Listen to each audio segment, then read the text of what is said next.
बातमी आहे संगमनेर येथून।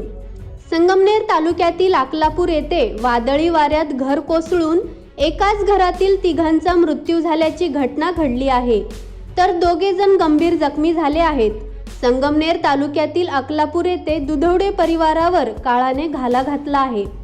संगमनेर तालुक्यातील अकलापूर गावांतर्गत असणाऱ्या मुंजेवाडी येथे काल दुपारी झालेल्या वादळी पावसाने एकाच कुटुंबातील तिघांचा बळी घेतला आहे। मृतांमध्ये 10 वर्षीय बाळाचा देखील समावेश आहे, तर 75 वर्षीय विठ्ठल दुधवडे, 67 वर्षीय हौसाबाई दुधवडे यांचाही समावेश असून तिघांचाही मृत्यू झाला आहे। संगमनेरमध्ये या वादळी पावसाने दुधवडे कुटुंबावर घाला घातला आणि पूर्ण कुटुंब उद्ध्वस्त केले आहे। यामध्ये जखमी असलेल्यांची प्रकृती देखील चिंताजनक असल्याचं सांगण्यात येत आहे। याच बातमीचा आढावा घेतला आहे आमचे प्रतिनिधी कैलास बोडके यांनी। मन हेलवणारी अशी ही घटना आहे।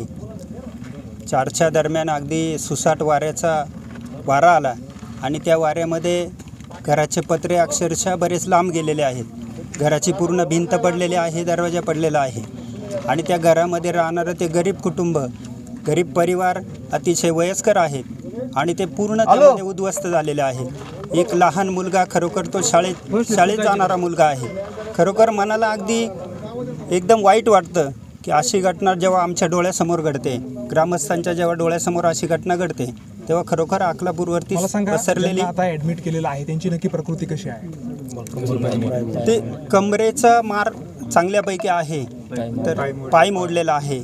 ती जी मुलगी आहे तिचा पाय मोडलेला आहे। एक वयस्कर आजी आहे, त्यांची देखील प्रकृती थोडी चिंताजनक आहे।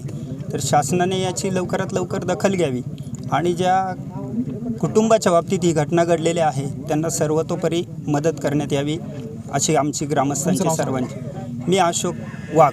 वादळ आणि पावसामुळे गारगाव पोलीस स्टेशन हद्दीतील संगमनेर तालुक्यातील अकलापूर या गावामध्ये एक पत्र्याचं घर होतं आणि वारा जोरात असल्याने, वादळ असल्याने ते पत्रे उडून हवा घरामध्ये घुसल्याने त्याची जी भिंत होती, विटांची भिंत होती, आपली सिमेंट विटांची, ती पडून घरामधली 2 व्यक्ती, एक पुरुष, एक महिला आणि एक लहान मुलगा 12 वर्षाचा मयत झालेला आहे आणि 2 त्या घरातले जखमी झालेले।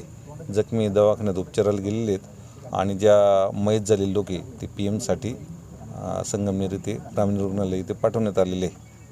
पुढील कारवाई महसूल विभाग आणि पोलीस विभाग करीत आहे। सर, जे जखमी आहेत त्यांची प्रकृती कशी आहे याबद्दलची काही माहिती तुम्हाला समजली आहे? अजून काही समजली नाही, आम्ही माहिती घेत आहोत।